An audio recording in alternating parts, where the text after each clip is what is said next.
Tema minggu kemarin kita berbicara tentang desain Allah, yaitu membangun kehidupan yang bermakna.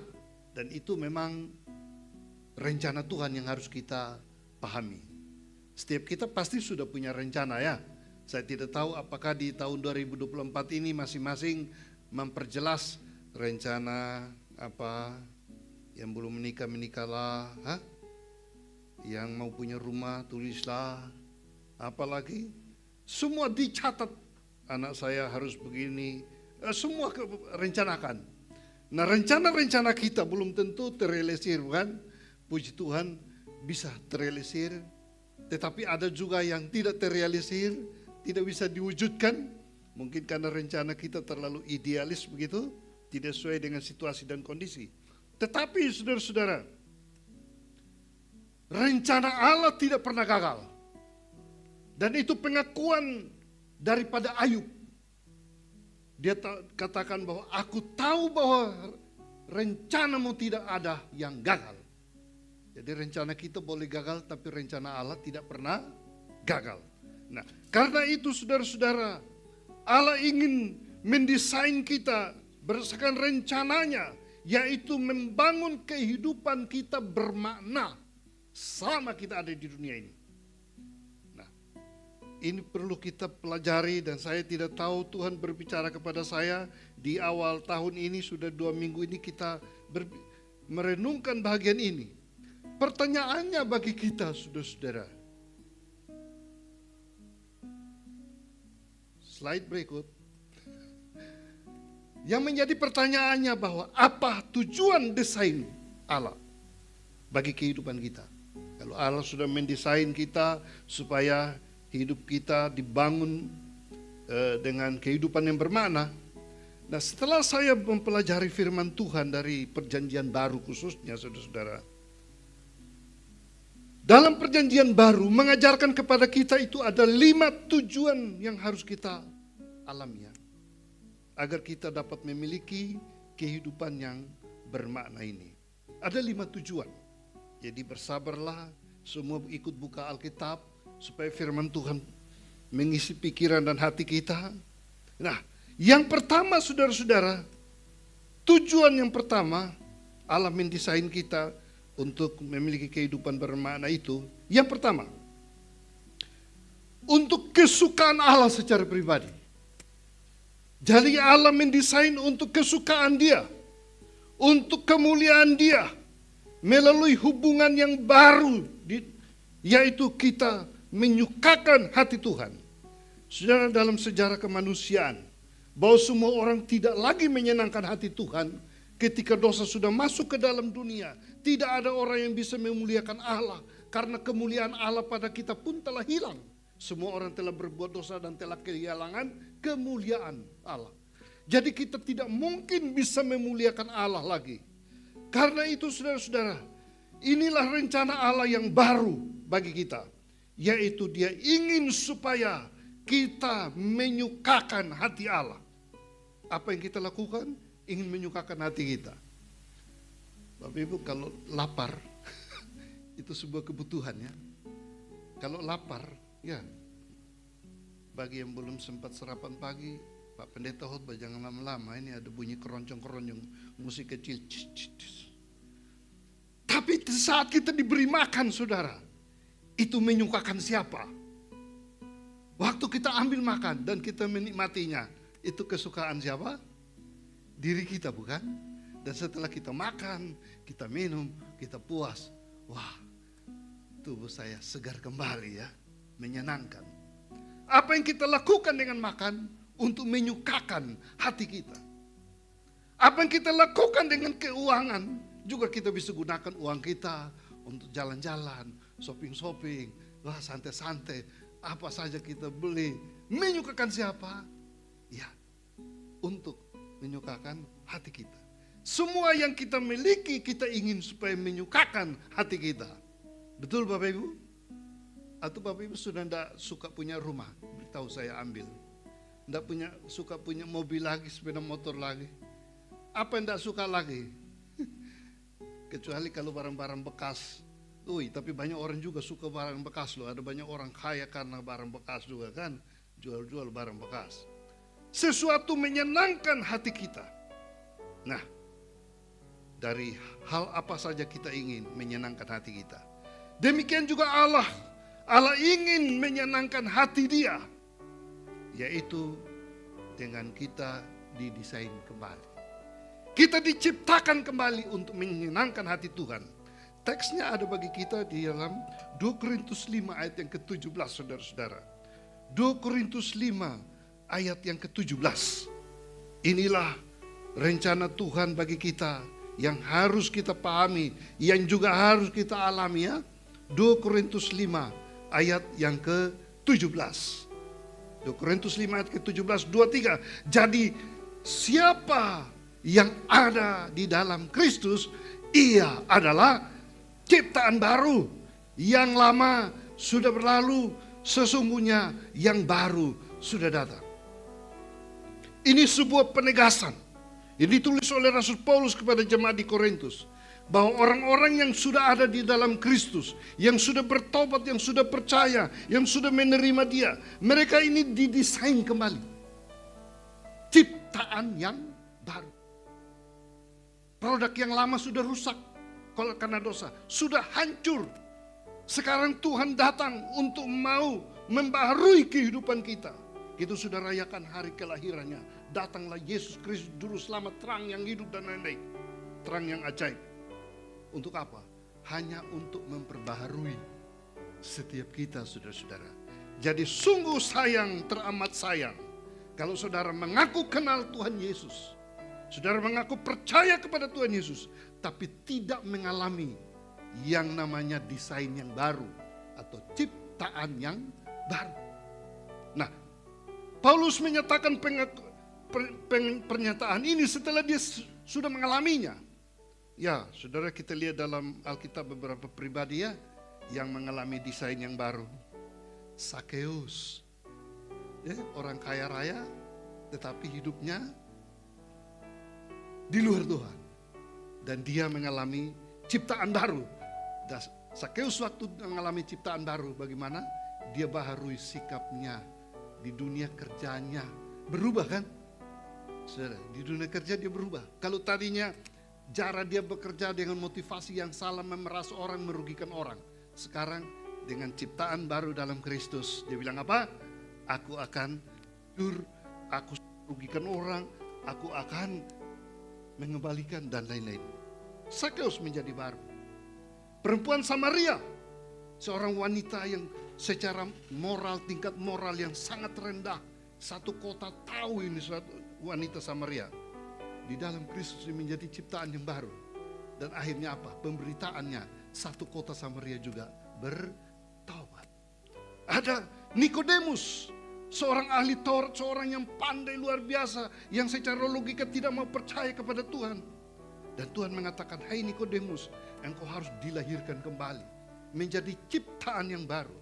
Dan akhirnya Nikodemus menerima tawaran itu. Dan waktu Yesus mati di kayu salib, siapa yang datang turunkan mayat Yesus dan pergi kubur? Nikodemus. Dan Paulus, seorang pembunuh yang penuh meluap-luap hidupnya dengan emosi. Benci. Bunuh. Dan ini juga mengalami desain Allah yang baru. Ada ciptaan yang baru. Dan dia menulis surat sekarang kepada jemaat di Korintus. Barang siapa ada dalam Kristus, dia adalah ciptaan yang baru. Amin Bapak Ibu. Ada hal yang baru. Dari segi apa? Dari segi moral. Ya, perubahan moral perilaku itu. Dari segi apa? Mental, karakter. Ini berubah, saudara-saudara. Desain yang baru. Jadi Bapak Ibu terkasih dalam Tuhan. Untuk apa tujuan yang baru ini? Untuk kesukaan Allah. Allah suka begitu. Bapa di sorga suka begitu. Untuk kemuliaan Allah. Hidup baru itu untuk menyenangkan hati Tuhan. Karena itu Bapak Ibu terkasih dalam Tuhan, itulah tujuan yang indah. Allah ingin menciptakan kita semua. Sebelum Dia mau memberkati kita, Sebelum dia mau memakai kita menjadi berkat bagi banyak orang, kita proses awal, proses pertama, dijadikan terlebih dahulu ciptaan yang baru. Nah, ini siapkah kita? Apakah kita sudah mengalami ciptaan yang baru? Atau ada yang masih sedang dalam proses yang susah?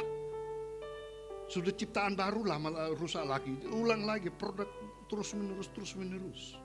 Saudara, di tahun yang baru ini, mari kita semua pertahankan kehidupan kita yang baru dalam Tuhan. Amin. Kalau saudara ingin berkat yang baru, Tuhan ingin taruh berkat yang baru di pribadi yang baru.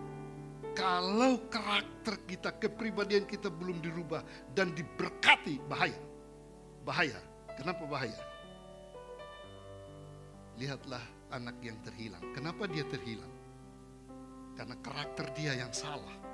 Bukan berkat-berkatnya yang salah. Dia tidak bisa mempertahankan dengan baik. Dia tidak, karakter yang tidak menggunakan berkat Tuhan untuk memuliakan Tuhan. Karakter yang tidak mau diam di rumah Tuhan untuk bersama dengan Tuhan. Tapi mau pergi dan berfoya-foya. Salah menggunakan semuanya. Ini belum dirubah. Dan semua berkat yang Tuhan kasih, apa yang terjadi? Sia-sia saja. Karena itu saudara-saudara, Tuhan mau supaya Dia mau berkati kita lebih lagi. Tapi Tuhan mau ciptaan yang baru ini tetap dipertahankan. Mari kita berdoa, Tuhan ubahlah saya Tuhan. Kalau saya masih kurang lemah lembut, berikanlah. Kalau saya masih kurang kesabaran, berikanlah. Kalau saya masih kurang apa saja, Tuhan tambahkanlah. Perbaharuilah diriku serupa sesuai dengan yang Engkau inginkan. Karena itu Bapak Ibu terkasih, banyak orang mungkin berdoa berorientasinya hanya berkatnya saja. Berkat Tuhan. Tuhan aku ingin ini, ingin itu, mau punya ini. Ya Tuhan bilang boleh aja semua dunia aku punya. Aku bisa berkati kamu. Tetapi masalahnya apakah Tuhan jawab atau tidak? Karena Tuhan melihat anakku belum siap. Kalau kamu diberkati, salah menggunakan berkat, sia-sia saja. Jadi inilah tujuan Allah, yaitu supaya kita menyukakan hati Tuhan. Tujuan yang kedua, untuk menjadi keluarga Allah. Wah, ini penting. Kita datang kepada Tuhan dan Tuhan punya tujuan bahwa kita tidak hidup sendiri saja. Nah, sangat menarik di dua pembacaan teks berikut adalah di Efesus pasal 2 ayatnya yang ke-19. Efesus 2 ayat 19 dan 1 Timotius 3 ayat yang ke-15. Efesus 2 ayat yang ke-19. 23. Demikianlah kamu bukan lagi orang asing dan pendatang, melainkan kawan sewarga dari orang-orang kudus dan anggota-anggota keluarga Allah. Wah, tujuan Tuhan di sini mendesain kita menjadi anggota-anggota keluarga Allah. Wah, Bapak Ibu kalau tiba-tiba masuk dalam anggota keluarga keraton di Solo, bagaimana rasanya? Penghormatan. Tidak semua orang bisa menjadi, itu orang-orang penting saja, orang-orang spesial saja dicatat. Atau di suku-suku tertentu masuk diakui sebagai anggota. Sekarang saudara dan saya punya keanggotaan baru, yaitu anggota keluarga Allah. Firman Allah mengatakan bahwa barang seberapa banyak orang yang menerima, yang percaya kepada Dia, diberikan kuasa untuk menjadi anak-anak Allah. Menjadi anak-anak Allah, sekarang menjadi anggota keluarga Allah. Ya, anggota keluarga Allah itu di mana? Kapan? Saya kira beribadah begini adalah anggota keluarga Allah. Melalui komunitas kita anak-anak Tuhan melayani, itu anggota keluarga Allah. Bersekutu bersama anggota keluarga Allah. Kalau di tempat kerjaan Bapak Ibu belum tentu anggota keluarga Allah. Di situ bermacam-macam keluarga itu. Hanya kepentingannya sama, bekerja, dapat duit sama-sama, dapat gaji sama-sama. Tapi hatinya belum tentu sama. Menjadi anggota keluarga Allah Artinya di dalam satu ikatan kedekatan kekeluargaan, kehadiran Tuhan di tengah-tengah kita. Karena itu gereja adalah anggota keluarga Allah. Dan nasihat daripada Paulus kepada Timotius dalam 1 Timotius 3 ayat 15. 1 Timotius 3 ayat yang ke-15 mengatakan begini. Jadi jika aku terlambat, sudahlah engkau tahu bagaimana harus hidup sebagai keluarga Allah, yakni jemaat dari Allah yang hidup, tiang penopang dan dasar kebenaran. Jemaat itu adalah keluarga Allah. Saudara, kita bisa membangun keluarga kita yang bahagia ya. Ya, kalau saudara lihat kembali ke slide sebelumnya, kita bisa saja membangun keluarga bahagia. Slide sebelumnya. Ya, setelah itu. Alur lewat. Bukan, satu lagi. Nah, ini dia.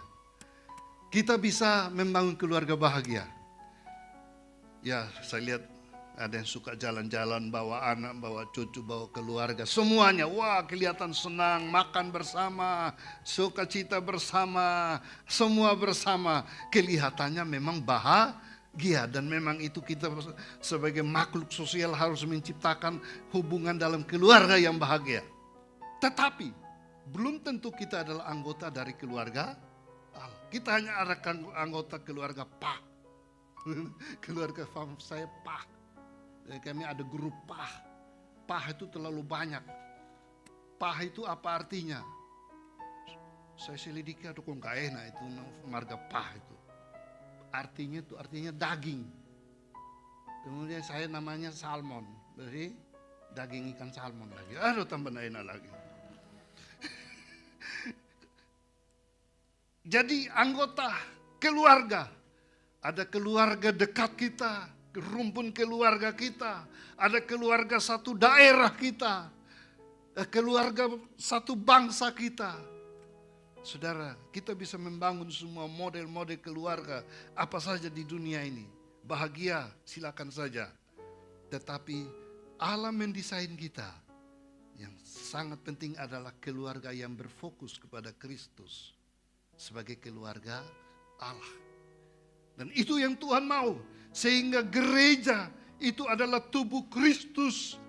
Di dalam pengakuan iman rasuli, aku percaya kepada gereja yang kudus dan am. Nah, ini harus dipahami nih. Kudus artinya apa? Orang-orang yang dipanggil, yang dikuduskan oleh Tuhan ini. Oleh darah Yesus. Am artinya apa? Am itu kalau adik bayi, anak-anak kecil, ayo makan. Bukan itu gereja yang kudus dan am. Am artinya universal. Am artinya umum. Tidak dibatasi tembok-tembok denominasi gereja. Semua aliran gereja, asal jangan masuk aliran sesat atau gereja setan. Tetapi gereja dengan ajaran-ajaran yang benar. Tubuh Kristus. Nah, jadi kita semua dipanggil. Tujuan Allah untuk menjadikan kita adalah keluarga Allah. Keluarga Allah di dunia ini. Dan kehadiran Allah di setiap keluarga. Mari Bapak Ibu, Tuhan mendesain kita seperti itu. Karena itu ada orang yang mungkin mengatakan, aku cukup rohani. Aku bisa berdoa sendiri, membaca firman Tuhan sendiri, memuji Tuhan sendiri. Dengan teknologi yang ada, YouTube semua, udah beribadah sendiri, bikin gereja sendiri, kasih persembahan sendiri, nanti kalau mati sendiri, kubur diri sendiri, bisa gak? Tidak. Tuhan mendesain kita sekarang. Pertama untuk menyenangkan hati Tuhan. Kedua untuk menjadi keluarga. Amin. Kita semua harus bahagian dari satu keluarga Allah. Satu komunitas rohani. Yang membangun spiritual kita sampai pulang ke rumah Bapa. Itu tujuan Allah. Maka gereja itu Tuhan mengatakan begini, di mana satu dua orang bersekutu, aku tetap ada bersama dengan mereka. Ya. Yang ketiga tujuan Allah bagi kita, Tuhan mendesain kita untuk menjadi serupa dengan Kristus. Ya. Serupa dengan Kristus. Serupa artinya tidak sama persis 100%, tetapi menyerupai. Dan kita sekarang diproses untuk itu. Teks-teks ini menolong kita untuk memahaminya. 1 Yohanes 1 ayat yang ke-6. 1 Yohanes 2 ayat yang ke-6. 1 Yohanes 2 ayat 6 mengatakan begini. Barang siapa mengatakan bahwa ia ada di dalam Dia, ia wajib hidup sama seperti Kristus telah hidup. Oh, ini wajib. Sifatnya wajib. Bapak Ibu orang percaya kepada Kristus, wajib. Ini ada kadang-kadang ada pernyataan yang mempertajam lagi. Anda orang Kristen, belum tentu hidup seperti Kristus. Oh iya betul juga. Karena banyak orang hanya Kristen-Kristenan kan. Jadi walaupun orang Kristen, belum tentu hidup seperti Kristus. Tapi kalau Anda adalah anak Tuhan, maka wajib hidup seperti Kristus. Hidup seperti Kristus dalam hal apa? Mari kita memperdalam pengertian ini. 2 Korintus 3 ayat 18, Filipi 2 ayat 1 sampai 6, dan Galatia pasal 5 ayat 22 dan 23. 2 Korintus 3 ayat 18 mengatakan begini. Dan kita semua mencerminkan kemuliaan Tuhan, muka yang tidak terselubung. Dan karena kemuliaannya itu datangnya dari Tuhan yang adalah roh, maka kita diubah menjadi serupa dengan gambarnya dalam kemuliaannya semakin besar. Kita ini diubah oleh Tuhan untuk serupa dengan gambarnya. Coba kita ke Filipi pasal 2, lebih praktis lagi Filipi 2. Diubah seperti apa saudara-saudara? Filipi 2 ayat 1 sampai 5. 2, 3. Jadi karena dalam Kristus ada nasihat, ada penghiburan kasih, ada persekutuan roh, ada kasih mesra dan belas kasihan. Terus. Karena itu sempurnakanlah sukacitaku dengan ini. Hendaklah kamu sehati dalam satu kasih, satu jiwa, satu tujuan. Terus. Dengan tidak mencari kepentingan sendiri atau puji-pujian yang sia-sia. Sebaliknya hendaklah dengan rendah hati yang seorang menganggap yang lain lebih utama dari dirinya. Dan janganlah tiap-tiap orang hanya memperhatikan kepentingan sendiri, tetapi kepentingan orang lain juga. Hendaklah kamu dalam hidupmu bersama menaruh pikiran dan perasaan yang terdapat juga dalam Kristus Yesus. Nah, saudara, kita serupa dengan Kristus dengan menaruh pikiran dan perasaan Kristus dalam hidup kita. Pikiran dan perasaan Kristus yang tadi, sehati, semuanya dalam mengasihi dan lain-lain. Nah, lebih rinci di Galatia pasal 5 ayat 22 dan 23. Seperti Kristus lagi dalam hal apa? Galatia 5 ayat 22, tetapi buah roh ialah ada kasih, ada sukacita, ada damai sejahtera, ada kesabaran, ada kemurahan, ada kebaikan, ada kesetiaan, kelemah lembutan, penguasaan diri. Tidak ada hukum yang menentang sifat Kristus di situ ya, buah roh. Jadi kita diubah oleh Kristus, didesain oleh Kristus untuk menjadi serupa dengan Dia dalam sifat-sifat, dalam kepribadian semacam ini, saudara-saudara. Kasih, sukacita, damai sejahtera, dan lain sebagainya. Nah, ini memperindah kehidupan ini. Saudara kemana saja, bergaul dengan siapa saja, kalau yang ditampilkan adalah hal semacam ini, pasti punya banyak teman deh. Banyak orang yang sukai. Tetapi kalau hal-hal ini menjauh daripada diri kita, orang mungkin kurang respect dengan kepribadian kita. Begitu. Dalam dunia komunikasi sekarang, penting kita mengkomunikasikan bukan komunikasi verbal dengan kata-kata saja. tapi nonverbal, komunikasi, sikap perilaku kita sebagai anak-anak Tuhan. Dan ini dimungkinkan. Kita diciptakan kembali, didesain ulang kembali, dibaharui oleh Kristus.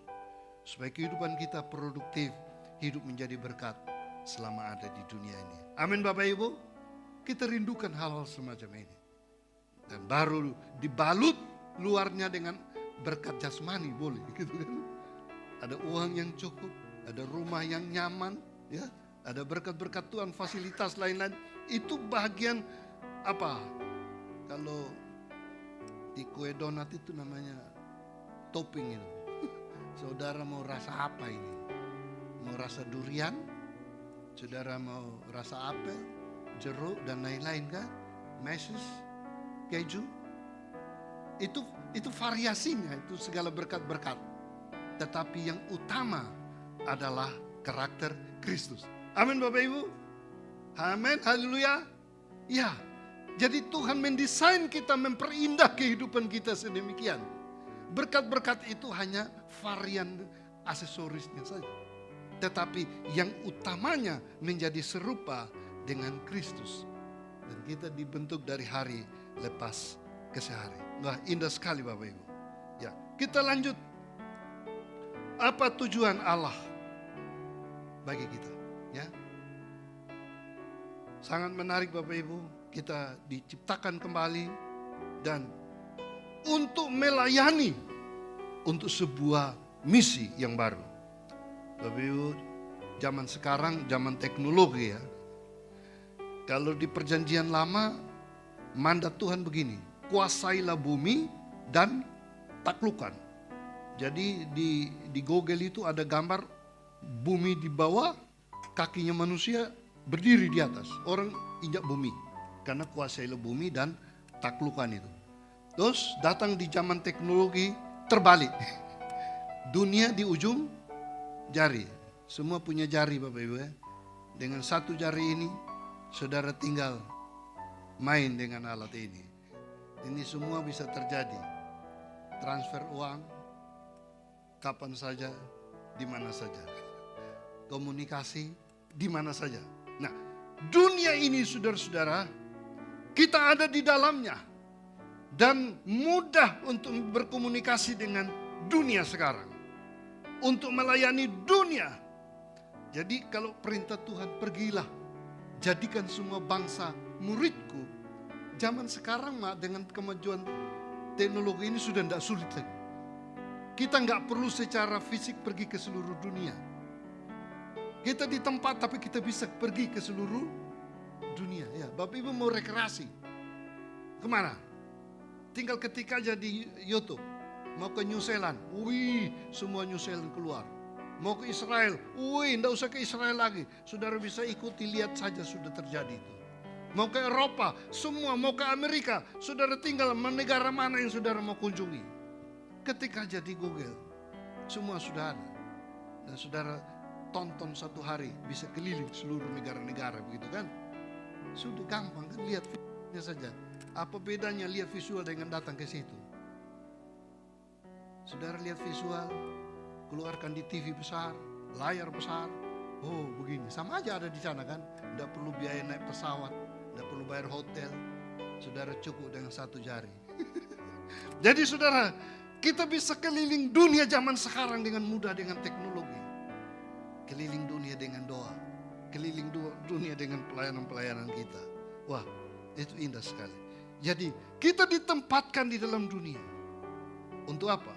Untuk melayani. Kita diciptakan, didesain, diciptakan baru untuk hal yang baru. Menarik di dalam Efesus pasal 2 ayat yang ke-10. Dan 1 Petrus 2 ayat 9-10. Dan untuk apa kita diciptakan Tuhan? Ada di dalam dunia ini. Apa tujuan Tuhan ini? Ya, indah sekali. Mari kita baca teks ini bersama. 2-3. Karena kita ini buatan Allah. Diciptakan dalam Kristus. Untuk melakukan pekerjaan baik. Yang dipersiapkan Allah sebelumnya. Ia mau supaya kita hidup di dalam Dia. Karena kita ini ciptaan baru ya. Bapak Ibu yakin sekarang ciptaan baru? Amin. Kita diciptakan baru. Percaya kepada Yesus itu menjadi ciptaan yang baru. Diciptakan dalam Kristus Yesus. Punya tujuan untuk melakukan pekerjaan baik yang Tuhan sediakan bagi setiap kita. 1 Petrus 2 ayat 9 dan 10. Kita dijadikan umat yang baru. Tujuan Tuhan apa itu di situ? 2, 3. Tetapi kamulah bangsa yang terpilih, imamat yang rajani, bangsa yang kudus, umat kepunyaan Allah sendiri, supaya kamu memberitakan perbuatan-perbuatan besar dari Dia yang telah memanggil kamu keluar dari kegelapan kepada terangnya yang ajaib. Ini tujuan Allah yang begitu mulia. Kita ada di dalam dunia ini dipakai oleh Tuhan. 1 Korintus 12 bicara tentang macam-macam karunia apa saja kita bisa gunakan untuk memuliakan nama Tuhan. Ya, sungguh indah. Itu tujuan Allah mendesain kita. Jadi Bapak Ibu dalam gereja seharusnya kita tidak boleh jadi penonton saja ya. Kita berperan aktif. Entah di dalam doa saja nggak apa-apa.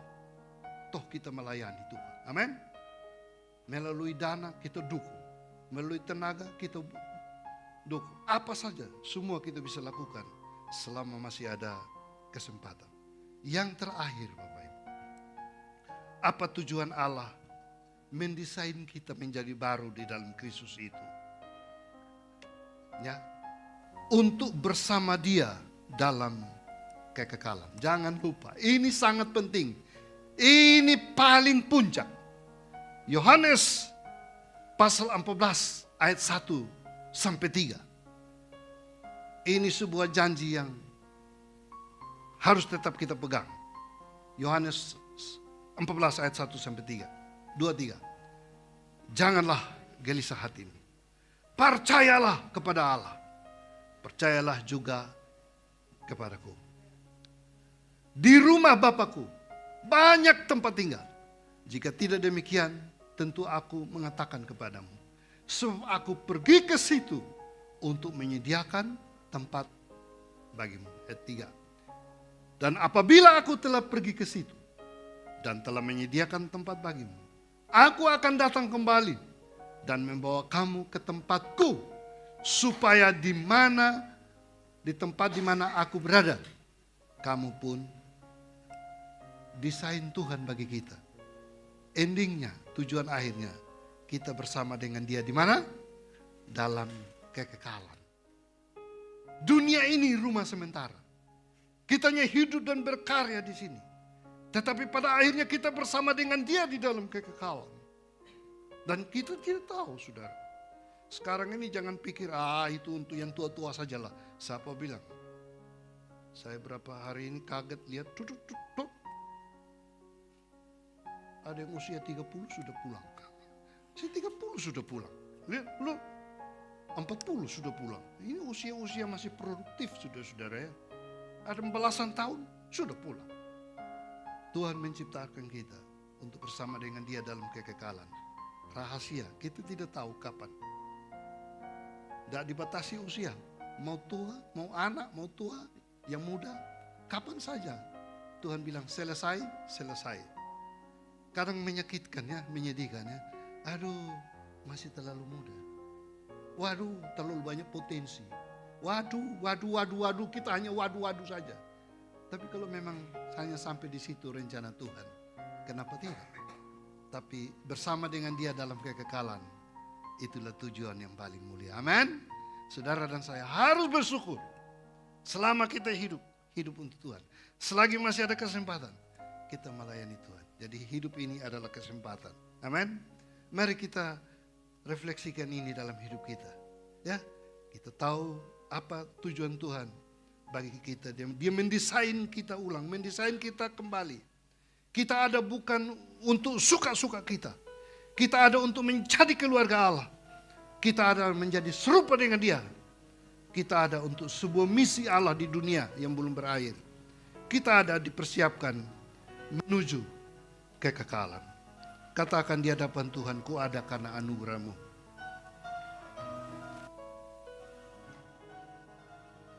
Buat anugerah yang Tuhan sudah beri. kita berterima kasih. Tuhan baik bagi kita. Kita katakan kita ada. Ada. Sebab ada.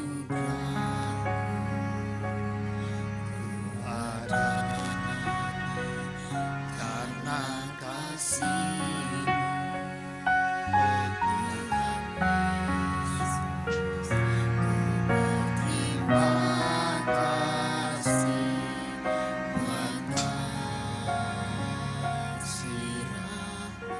Katakan ku ada, sebagaimana ku ada. Sebab anugerahmu ku ada, karena kasih-Mu Tuhan Yesus.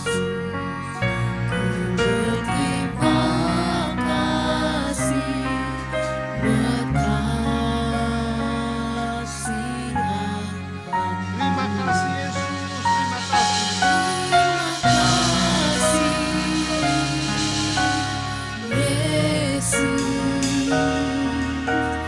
Yesus, terima kasih.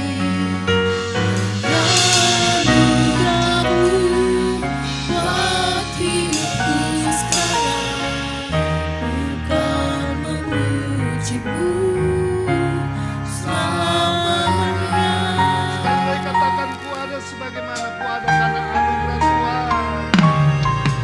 Ku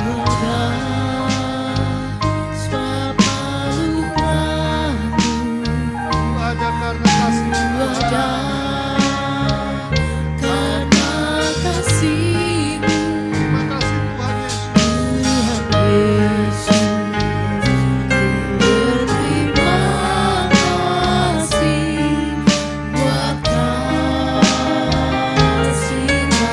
Katakan terima kasih Tuhan.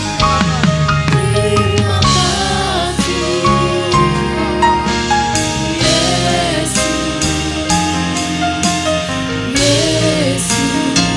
Terima kasih